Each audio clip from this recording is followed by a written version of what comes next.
Stephen Mansfield, New York Times bestselling author and speaker. Doug Tenaple, I'm the creator of Earthworm Jim. Tweet Groups. I'm Victor Dweck. Joseph Carter, I'm the Mink Man. This is Dave Baker from Forged in Fire. This is Leah Morgan. I'm a comedian, and this is why you should never Not ever. Don't waste your time. Oh, you really should. listen to those darling, yummy Reverend and the Reprobate. So, Dan. Wait, are we doing it again? Welcome to the Reverend and the Reprobate. I just wanted to welcome you personally. I think oftentimes, especially when we start the show, you're not really here. You mean mentally? Yes. Because we were editing an episode today where literally I had to take out the first portion of the greeting to the audience because you were looking down and I actually asked you, are you asleep? Are you sleeping? And you were like, I was not. No, what? Are we starting the show? Yeah. See, that the lights? That is the truth, is that that we will get everything ready. This is a little bit of a insight into what we do. We'll get everything ready. There's a whole lot of stuff to do. Into what I do. Danley just manages my activity from his cell phone. Thank you. And then it's very not true, and then by the way. we'll just kind of be waiting for a few things, and then you'll start without telling me first because you think it's hilarious. I do. And you catch me off guard. Really enjoy it. I'm fine with it, but there are times that I'm in, Hey, everybody. Welcome to the Reverend and the Reprobate. We are so excited that you're here with us. My name is Lucas Pinkert. I am the Reverend. I'm an actual pastor at First Baptist Church, Lake Dallas, in Lake Dallas, Texas. And with me, as I'm a always, recovering reprobate. Is a recovering reprobate. The man, the convict, the legend. It's Danley Gibson. Danley, just because I know so many people have asked, how's Ragin' Majin? She is going to pinch the crap out of you. So the last we heard, right, she was trying to determine which prison gang she was going to join. Yeah. And I don't know if she's made her decision yet. She was between the Latin Kings. She's now between the Latin Kings and the Bloods. Oh, wow. Yeah. Well done. She's not a fan of the white nationalists. Well, that I guess that makes sense, judging by the prison tattoo that she showed us last week. It's amazing. On her arm, instead of it saying "Mom," it just says "Dan," just because she loves him so much. So great. Today on our show, that we've got. She is going to hurt you. I'm going to get my butt kicked. Today on our show, we have the CEO of the Babylon Bee, Discern, Not the Bee, like 19 Thinkr, things. Dwell, Seth Dillon. Mm-hmm. Who is the driving force behind some of the coolest and most creative stuff that's happening in Christianity right now and in conservatism. And I didn't actually know that he wrote as well for the Bee. He does, yeah. Yeah, we get into a lot of stuff. In addition to running the business, he's also helping Kyle and Ethan be hysterical. Right. Well, every good couple of sons need a daddy. And Seth Dillon... Yeah, Seth he's Dillon, a good daddy. He's a good daddy. No, Seth does way more stuff than what people often think about, especially the CEO. Mm-hmm. Very involved in the day-to-day operations, but as well as in the articles and being part of the headline forums and things impressive. like that. So satire is not easy to write as we get into. It's not. We talk about right now a ton of stuff. Okay, we're not getting into it yet. Yeah, we talk about a ton of stuff. We talk about what it's like to get fact-checked by the New York Times, by USA Today, who are paid by Facebook, and that's a whole weird incestuous thing that makes my head just ache, trying to figure out how all that stuff works together. We talk about what it's like to write for the Babylon Bee, how he ended up becoming a part of the organization, which is a really cool story. It happened sort of providentially, if you will. The guy just kind of worked things out in order for him to be in that position. And one of probably my favorite things that we got to do with him was we had such a willing participant for the controlled rowdiness segment that's at the end of the interview. So you're going to want to make sure that you stay and hang out for that because he had some incredible answers to and we squeeze as many questions in as we possibly can. Some of the worst questions that we have ever asked, hands down. And if you really want to know who he thinks is the better artist, Ethan Nicole or Doug Tenaple, you ought to stick around. Yeah. So, Seth Dillon. Especially Ethan Nicole, if you're listening. No, he's not. He's not listening. All right, Danley, I'm ready if you are. Let's go. All right. Well, ladies and gentlemen, today on the show, one of probably my favorite content creators is here. a guy that is one of, let's see, the leaders in Christian content as it comes to especially like news aggregates and things like that. Also with the other apps that he has on top of the Babylon Bee, Discern, Not the Bee, are Thinkr, which is something that I use every day. And it's something that I have bought for several of the people on my leadership team. For the Dwell Bible app, I'm talking today about a man who has been called Dime Store Ben Shapiro. It is the man, the myth, the legend that is the CEO of the Babylon Bee, Seth Dillon. What's going on, Seth? What's up, guys? I'm glad you knew that. I think that was just for the Bee podcast where that was brought up. But that I have been called Dime Store Ben Shapiro. It was for the Babylon Bee podcast, and it was in the subscriber portion of that. And I have to say, one of the greatest things that I have done for me personally over the past year, once COVID started, I started listening to the Babylon Bee podcast, and I got to the Kevin Max episode, and they said, oh, if you want to get behind the paywall, you can give $5 a month. And I was like, all right, I'm going to do it. And the Babylon Bee subscriber Kevin portion Max of the would podcast, hook me too. The Kevin Max stuff was phenomenal, but so many of the guests have been great. The stuff that they have with Greg Kokel is wonderful. Nancy Piercy stuff that's behind there, the stuff early on with Brian Godawa, things like that. The in-depth just nature of those interviews has been really great. Ethan and Kyle do a phenomenal job. And so we want to say, if you love the Babylon Bee, please go and subscribe. One of the things you can get at one of the levels, as we do some shameless promotion here, is the How to Be the Perfect Christian book. This one's actually signed by Kyle, who is one of the authors, the editor-in-chief of the Babylon Bee. So there are a lot of cool goodies and things you get to be a part of. The headline forums and things like that have been an absolute blast just to see. But Seth, we're curious today, how did you get involved with the Babylon Bee? Because that is one of the stories that I've never really heard, but has always fascinated me is how did you get started and how did you get involved with the Bee? So I approached Adam Ford, who founded the Bee back in 2016, as an investor saying, hey, look, you've got something great here. I can kick in some capital to help you get to the next level. Are you interested in taking on investors?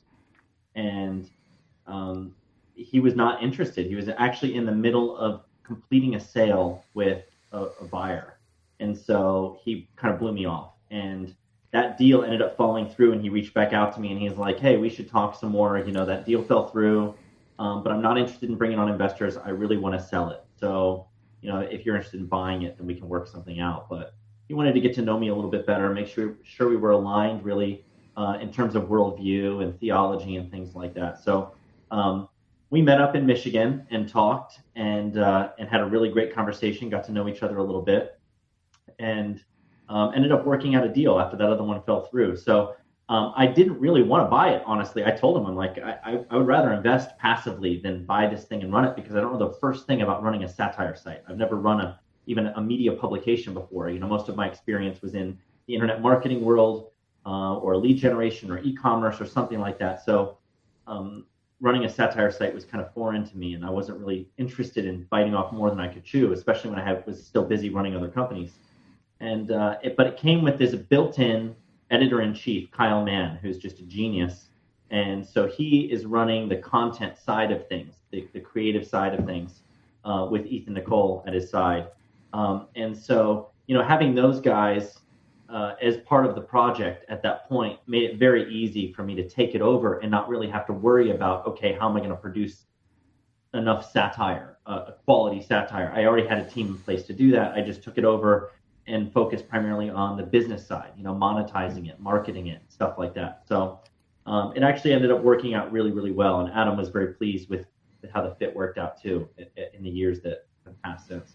Yeah, and you've actually collaborated with Adam on a couple of newer projects, one of which being the aforementioned Discern, which is a news aggregate which looks at news from a conservative and Christian worldview, which I think is really interesting and puts it in kind of bite-sized pieces so that you can go and share it, something that I use on a daily basis. It's another one of the Dillon entities that I subscribe to. Mm-hmm. And Not the Bee, which was, if I remember correctly, and you can tell us the story here, that Not the Bee was actually at first just a tag on some of the Discern news articles because they were so ridiculous that there was no way they could be real. And now that's taken off and become its own thing as well. How did the Discern and the Not the Bee models come out of the Babylon Bee, and what was it like to then work with Adam from the ground up?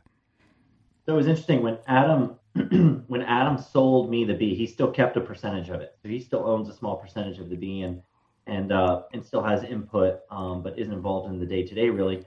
He started, if you recall, you probably remember this, the Christian Daily Reporter. Do you remember that? I do, yes. Concern. And so it's kind of like a Drudge Report style news aggregator. You go to a homepage where you've got all the links kind of laid out in a thoughtful format to give you the most important stories and in prominent placement. He really wanted to cut out social media, try to see if he could survive on his own, maybe start a little Patreon thing and do that. And he really had, one of the main reasons he sold the bee to me was because of his concerns with big tech censorship, the kind of control that they were wielding, and their willingness to make decisions based on worldview and ideology. That really worried him, concerned him, and so he wanted to get out of that world. And that's what Christian Daily Reporter was an attempt to do. He quickly found, though, that it was really not easy to monetize it, being outside of that world. And so he wasn't even able to survive. And so we were thinking about, what could we do to actually make the Christian Daily Reporter something that's viable and something that can actually have some legs. And so we had to bring it kind of back into that world that he was trying to escape. And it was really kind of, I don't want to say he went kicking and screaming, but he wasn't eager to do that. He was very happy being outside of that world with Christian Daily Reporter, but realized that if he wanted it to last, he needed to do something a little bit differently. So that's kind of how Discern was born. And yeah, you're right. I mean, it's Christian, conservative Christian news, basically, you could say, in a very brief format, just getting right to the heart of the matter. And I think that really, it serves an audience in a unique way. And it highlights a lot of stories that you really won't find on mainstream media sites. You'll get that news on Discern, but you won't get it elsewhere. But you'll also get the main big breaking news that you get on those other sites. So it's a nice mix. But yeah, Not the Bee is a very interesting one. Not the Bee is all those stories that are like so crazy. You'd think they were satire, but somehow aren't. And it's a humor-based entertainment site that was born off the back of two things, really. Discern's most popular articles were comedy breaks. We call them comedy breaks. Yep. We do these every now and then. They would go, much more viral than just a regular report. So people really liked to take a break from like the serious news and kind of laugh at something that was absurd and ridiculous. So that was very successful. We noticed that. But then also, yes, we noticed that for years now, people have been saying Not the Bee on Twitter or on Facebook or on Reddit. They've started forums on Reddit highlighting stories that are silly and insane, and you'd think they were Babylon Bee stories, but they're not. Not the Onion was a popular thing for a while. So we figured, you know what, we should own this and actually create a humor-based entertainment site around that theme of it being, it's not the bee. This is something that is outrageous, and it seems like real. Satire. You'd think it was the bee, but somehow it's not the bee. So we decided we would take, those comedy breaks do well. People are already used to saying this not the bee thing, and they get what that means. So let's create a site along those lines. So Not the Bee has taken off like crazy. It's been really well received. It has a social network on the back end of it, but it's just a really fun site. It's a great way of getting your news and just mocking things that are just nuts and ridiculous that deserve to be mocked, and having a little bit of fun with going through the news cycle. So that's been a really enjoyable one to get off the ground. So that's one thing that I wanted to ask was with the Babylon Bee being the I assume to be the big brother of all of the apps that you own. How many times a day do you have to explain to people that it's satirical? Because I see the Twitter posts, I see the responses, and I see some of the outrage, and I go, it's clearly satire. Like, right. How many times do you find yourself having to explain the same thing over and over? Well, we don't often engage, like in the comment sections and stuff. We're not really engaging to be like, hey, it's a joke. Like when you have to explain the joke, you kill the joke. Right. So we generally will let the audience do that for us, and they will have back and forth sometimes with people who are misunderstanding it. I think that for the most part, with the content that we put out there, it is being shared immediately with our audience, and sometimes it goes beyond our audience when they share it with their friends, and that's when you get these people coming into the fold who have no idea what the Babylon Bee is, or this is satire or something like that. Plus, there's just some people out there who are just really dense. Every joke just goes right over their head, and it's satire, is an interesting form of humor and comedy. It's not 100% obvious that it's a joke, and that's part of what makes it work as satire. It's riding on the back of the truth. It's exaggerating the truth, but it's pretty close to it, and that's what makes it funny. And that saying that everybody knows, there's a grain of truth in every joke, or it's funny because it's true. Right. Satire, if it's not good satire, if it doesn't have a really strong element of truth in it, it's not making a point. So it's just a necessary evil with this stuff, that there are going to be people who are taken in by it, as the left would say, by our ruse. There's going to be those times where people misunderstand it. We don't address it too much. Every now and then we'll get emails from people who will be just furious with us, and it's funny, and we'll sometimes respond very sarcastically and give it right back to them. We had one guy who was upset because when you sign up for our newsletter, you get an email from me that says, "Hi, this is Seth from the Babylon Bee. I want to welcome you onto our newsletter list. Mm-hmm. Actually, it's not me welcoming you. I had to pay somebody to write this email. I'm too busy. CEOs don't have time to write emails, but you are hearing from me indirectly because someone I paid is writing this message to you." And he was furious that I wouldn't take the time to actually write it. I paid somebody else to do this. And he wrote this lengthy response to this email, expressing his indignation. And so I replied to that email saying that I was a little boy from India who they had asked to write a response to him.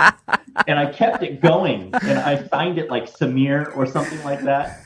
And even pitched this service that will outsource email writing to you if you don't want to write them yourself. There's hardly any child labor involved. Oh my gosh! And I just kept the joke going with him, and I think he finally got it at that point. That it's like, okay, wait a minute, this guy's messing with me. Right. But it's kind of fun. We lean into it a little bit sometimes.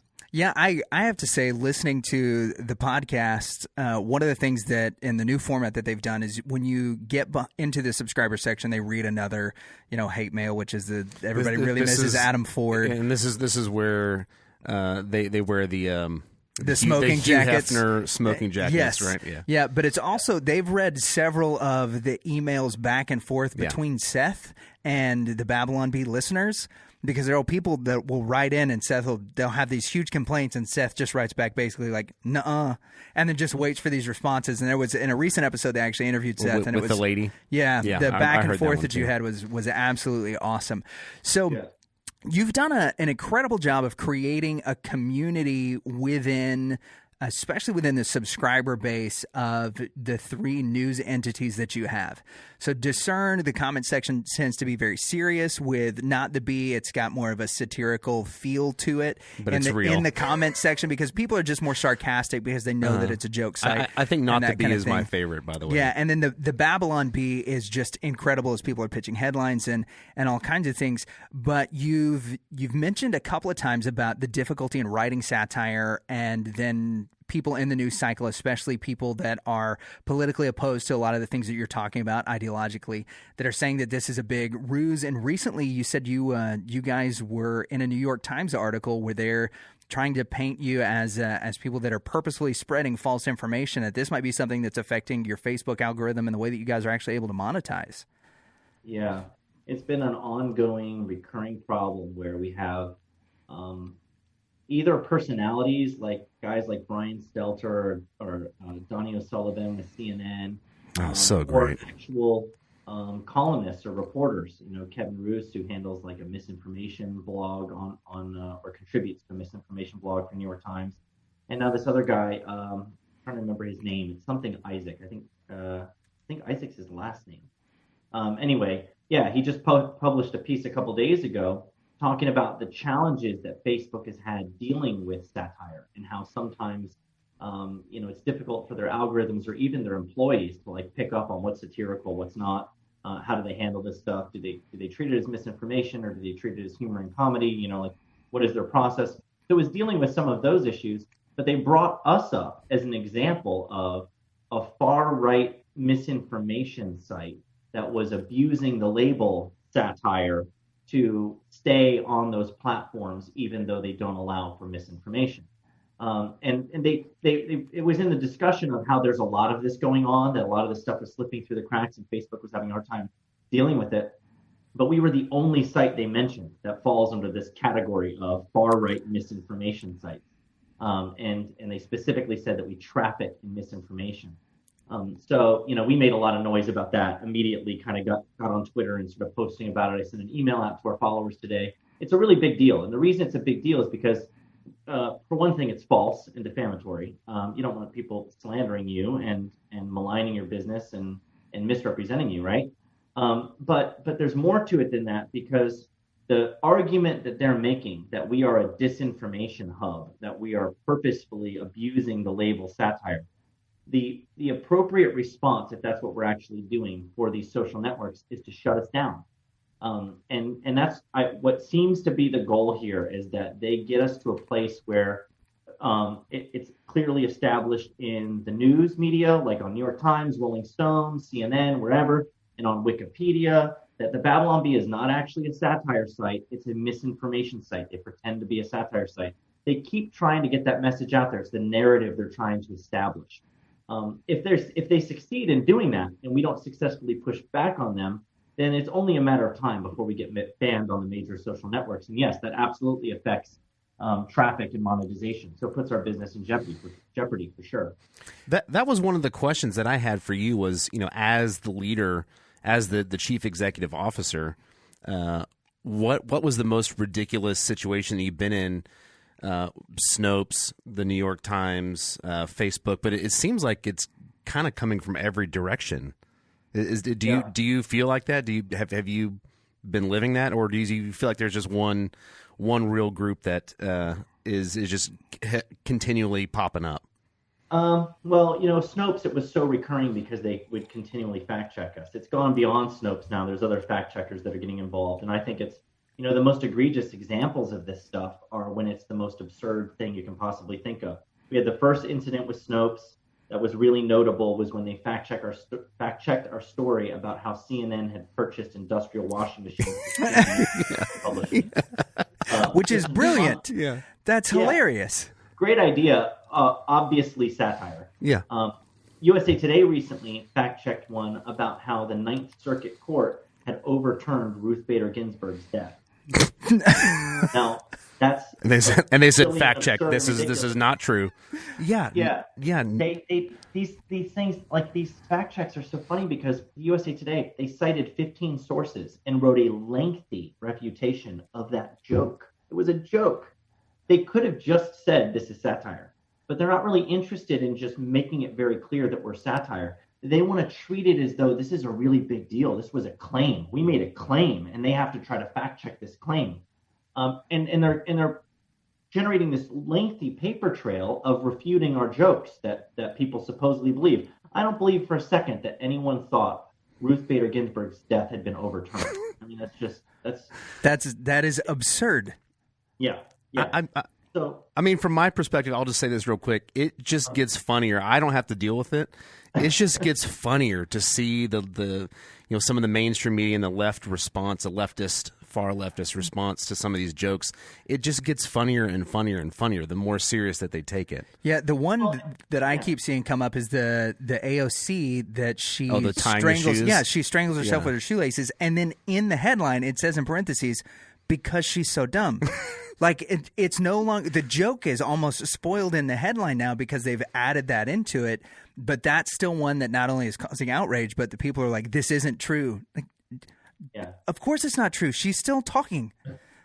Well, I think you get a lot of enjoyment out of it. I mean, to some extent we do too. What it's actually a good thing. I think it's telling in terms of it's an indicator that what we're doing is working. We're over the right target, right? We are obviously touching a nerve because people are responding. They're bristling in response to what we're saying, what we're doing, and they're trying to find a way to shut us down and shut us up. So, I mean, that's an indication that we're doing something right, in my opinion. If the New York Times was writing glowing reviews of us and loving us, I would be deeply concerned. I don't want the New York Times liking us and loving us. I'm much happier with them hating us. I certainly don't want them defaming us and mischaracterizing us, but I also don't want them writing glowing reviews of us, if you know what I mean. Right. So it is certainly, I think, a positive thing when looked at from one perspective. It is, though, from a business perspective, a threat to the business when you have both the media and the social network companies working together. In the case of that Ruth Bader Ginsburg fact check, that was USA Today. Guess where USA Today gets the money from to pay fact checkers? Where's that? Grants. Oh, wow. So Facebook's paying USA Today to do fact checking, and then looking at the fact checks and saying, oh, you guys are publishing false information. You don't belong on this platform. Well, they set it up. It's like a huge setup to be able to knock down sites that are publishing misinformation. So, up to this point, they've been willing to say satire is different than misinformation. But what the media is trying to do, what the New York Times is right now trying to do, is to blur those lines with the Babylon Bee in particular and say, hey, now wait a minute. Well, satire should be protected. The Babylon Bee doesn't even qualify as satire. Which is just the craziest thing to me, because that so many of the things I'm looking at right now. What about The Onion? Does it qualify as satire? I think The Onion qualifies as not funny anymore. I agree. But in their view, if you look at a Snopes fact check of an Onion piece, you should do this. Look, because they have fact checked The Onion. It's usually in this type of language. It's like, oh, this piece was put out by The Onion, the funniest and greatest, most well-known satire site that's ever existed. You should laugh at it. It's funny. Like that's the kind of treatment Onion articles get from Snopes and the like. So it's not the same thing. With Snopes, they were constantly using language referring to us, tricking people, misleading people. We'd gotten away with it before, they would say. So those types of things were just clearly meant to indicate to their readers that we are not really a satire operation. We're misusing that label. So we've got a question, because we are into all of your apps that you're a part of. I'm not. Yeah, Danley's not. No, but as a pastor, I use the Dwell app often because it allows me to listen to, on consistent basis, the chapters that I want to be preaching on. I can hear them in different voices or different dialects, as well as with different background music or no background at all, and over again. So that's been a great thing. The Thinkr app has been another one that is basically like audio of what we used to use as Cliff Notes, but it's all geared towards leadership. Of those, the 5 primary apps that I'm aware of. So Not the Bees app has just come out within the past couple of weeks, which is amazing, and everybody should check that out, as well as Discern and the Babylon Bee. With those 5 entities, which one of those do you think is going to have the biggest legacy for Seth Dillon? Or which of those do you want to have the biggest legacy for you? Good question. I mean, I think that all of them have the opportunity to have an impact in a certain way. Like the Thinkr app is really cool because it's bringing you key ideas from notable books, new and noteworthy books, but it's doing it from a different approach than some of the other apps that are doing it. We're including books in our library that you won't see in some of the competitive apps, like Blinkist, for example. You're not going to find like C.S. Lewis books there, or J.I. Packer, or something like that. But they're in Thinkr, and so you can encounter these other ideas, these ideas that come from not just a conservative worldview on the political side, but theological ideas, big ideas about God and morality, objective reality, gender and sexual issues. So, I think that Thinkr in particular is going to have a very big impact on the way people consume information, expose themselves to information. As you see the Amazons of the world banning and burning books and trying to erase them. Apps like Thinkr, which actually include titles like this, are going to become more and more valuable and more impactful. As far as, what's going to be the biggest legacy, I mean, obviously, I think right now the thing that has the biggest name and the biggest reach and the biggest impact is the Babylon Bee. I think that satire is very unique and special because of the way it approaches these issues. You have, there's a great quote by Lewis. I mentioned Lewis a second ago. There's a great quote by him where he said that good philosophy must exist, if for no other reason, because bad philosophy needs to be answered. And I regularly say satire exists for the same reason. Satire ridicules bad ideas. It does so ruthlessly, and it does so more effectively than anything else. And you can argue with somebody, you can write a scholarly paper about something, But I'll throw another quote at you. This is one that we love by G.K. Chesterton. Humor can get under the door while seriousness is still fumbling at the handle. Yeah. And that's the effectiveness of satire. There's a way when you wrap the message in humor and you use satire to deliver it, it's more easily received and it's more easily shared with other people. So I think Babylon Bee is very uniquely positioned to have a really big impact beyond what it's already had. And I've fallen in love with satire. As I always liked it before, and I always enjoyed satirical humor before I got involved with the Bee. But I've fallen more in love with it now and the impact that it's able to have, especially since we're coming at these issues from a Christian worldview and we're trying to knock down really bad ideas and arguments that we don't want taking a foothold in the minds and hearts of young people. One of the things about the Bee that I found to be really cool, we talked about the community that was set with all the different apps that work together with the news aggregates that you have as well, is people that are Babylon Bee subscribers get the opportunity to pitch headlines. And so there is this headline forum that you can go into. We've seen several people that over the course of time have had multiple headlines published. Some of those have come on staff to work for you guys at the Babylon Bee. Joel in particular, who's also interviewed on that same episode that Seth was interviewed on a couple of weeks ago. Seth, what was the impetus behind having the subscribers be able to pitch headlines? And what are some of your favorite subscriber headlines that have been pitched? So the idea there, it's funny because we're often accused of having people pay us to do our job for us, but that's not really what's happening here.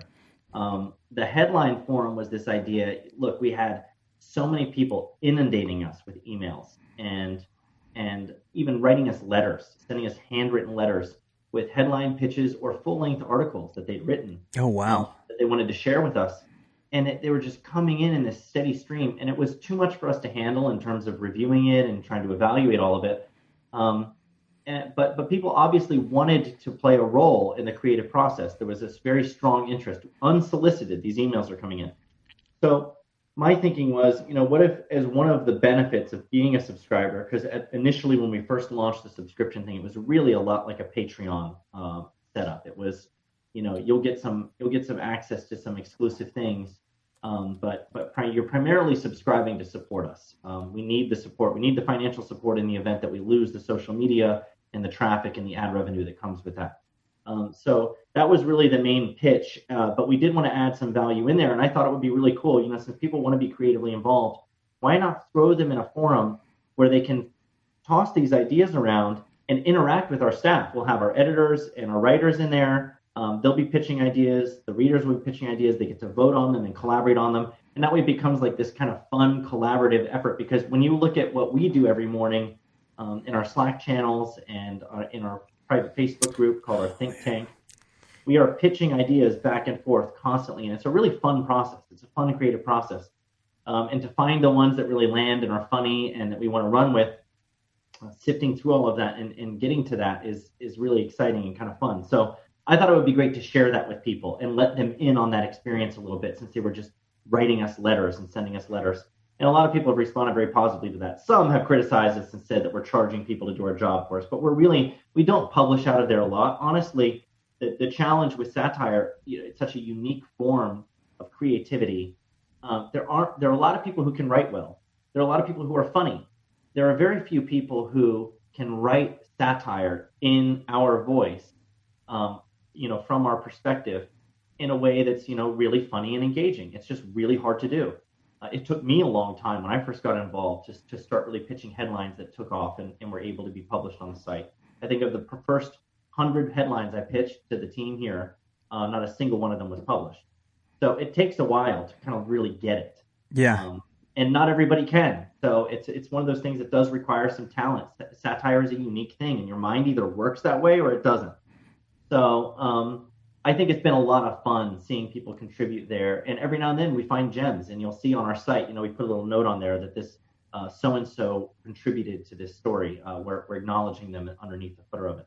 Yeah, that's a huge reward if you can get to see that this was a subscriber pitch headline and then they give you the little thing there.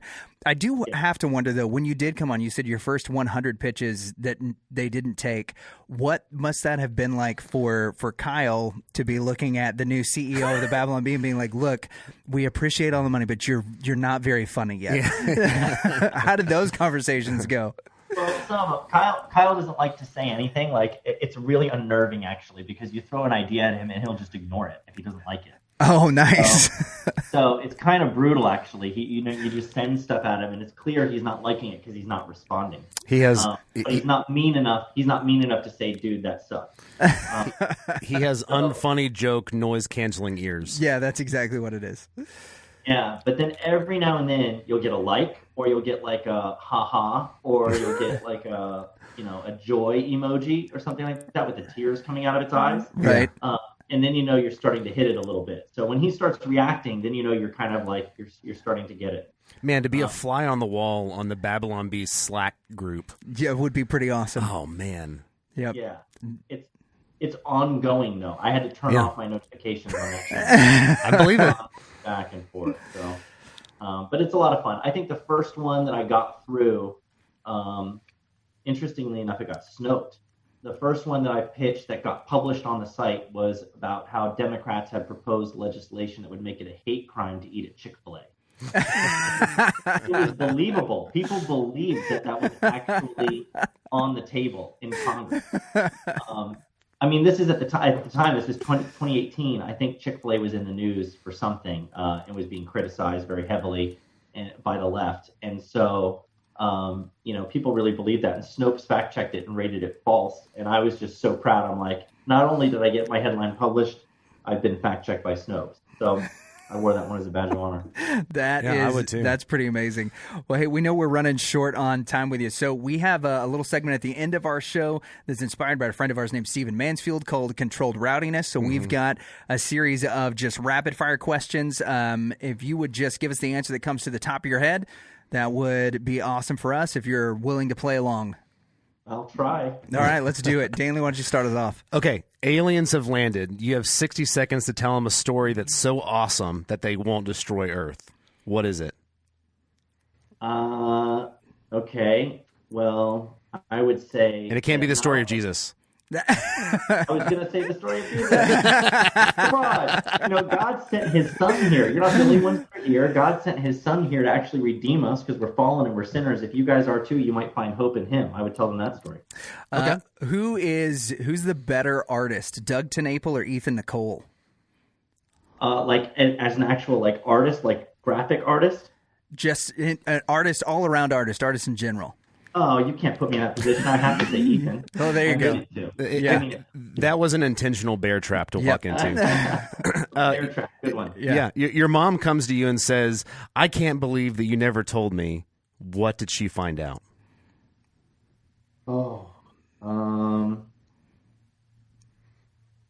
These are so hard to answer rapid fire. Yeah, you're welcome.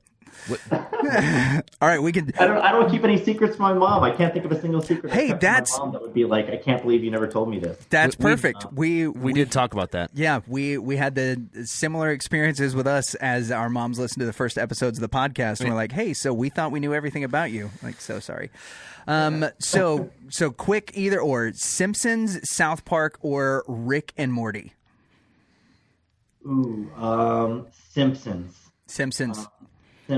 I do love South Park, but Simpsons is like an old love of mine. I can't rate South Park above it. Gotcha.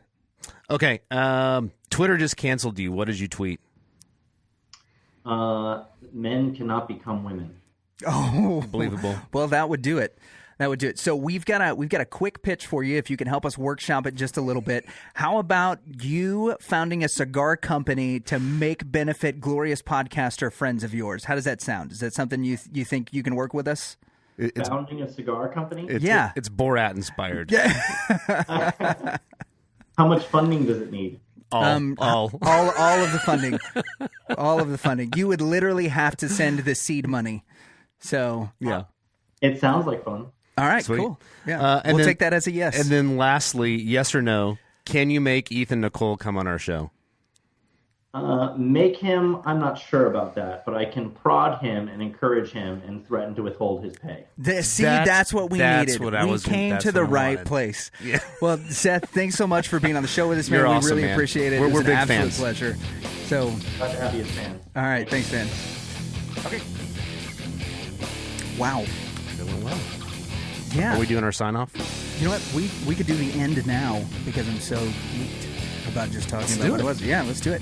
So We're doing it right now. yeah, We haven't stopped. Yeah, we haven't stopped. There's no the transition piece Seth just won't Dillon. be here. Exactly. Seth Dillon. I don't think that's that's his full name. Is it? He uses a nickname for his last name. No, Seth Dillon. Seth Dillon, yeah. Super cool. Yeah, that was it was really informative on some of the stuff that they are going through at the Babylon Bee, which I thought was really interesting. If you are a subscriber, if you listen to the podcast, you know that there are a lot of things that are going on specifically with the way that they've been fact checked. But also, it's so funny to me. Like, it's so hysterical to me. And I try to get that through to him as, like, I'm not trying to, like, make light of the situation that he's in. But it is so funny to me that they'll put out jokes and people will just lose their minds. Oh, yeah. And it's not like a whole lot of people, but it is funny. The situation is funny to me that the New York Times said that they are misleading people. They're a joke site. Like, it's, yeah, that is. So is every other comedian. Right. And people did get mad at Bill Burr for the recent Grammys performance. The Grammys, or he was on the Grammys? I think it was the Grammys, yeah. He introduced... Or the Golden Globes. I think it was the Grammys. Okay. Anyway, we'll have to get that fact checked. Either way, yeah. They got upset with Bill Burr. Yeah. Who is probably the comedian that's speaking the most. I mean, like him or hate him, and I would tell you his stuff is not safe for work and it's not family friendly. This stuff was pretty safe. Like, But I don't just remember saying what the general. controversy was. In general, it's not. He was there, and the people were ready to be outraged. Yeah, I did see an article about him recently that said just because he's married to a black woman doesn't mean he isn't racist. So there's some of this stuff that's getting out of hand. Broken logic. But with the Babylon Bee in particular, they're having to find new and creative ways because they are getting shut down from so many of these sites where they've made a lot of their money. They're monetized through Facebook. They're working on having a larger digital footprint because that's where all of their media is, right? They don't have very many things in print outside of the Sacred Text of the Babylon Bee, Volume 1, which is this one here, which you can go and get on their website at babylonbee.com. How to Be a Perfect Christian, which is, I will say, one of the most hilarious books that I've read. But it has to be read in sections.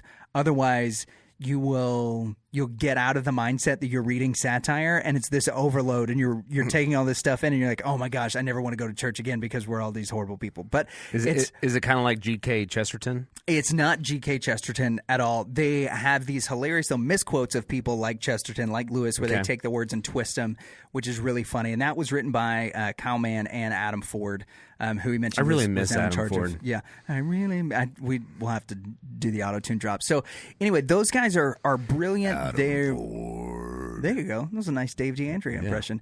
The stuff that they've done is brilliant. I really liked getting to talk to him about what he thinks is going to be his legacy. Yeah. Because there's so much there. Yep. Within that, you've got the Discern model, which is the news aggregate that has been a huge hit and something that a lot of people are now using as an opportunity. We can't go through all of the internet every day looking for not just the articles that have to do with some issues from a conservative standpoint, but more than that, the issues that have to do specifically with Christianity. One of the things that Discern does so well that I really love is they cover the Christians that are being martyred right now. They're looking at the concentration camps that the Thinkr Muslims and that some of the Christians whose fellowships and churches are being uncovered are actually in China. And we just don't have the bandwidth to scour the internet to do that. They go through, do it, give you 300 to 700 words about what the article's about, links to the primary sources so that you can go and check it out. That's been an awesome and invaluable thing. But his talking about the Thinkr app, and he thinks that is going to be one of the ones that has a huge legacy and imprint, I thought was really, really interesting. Yeah, I mean, he has done a great job of developing apps that have a lot of potential to have lasting impact. Yeah.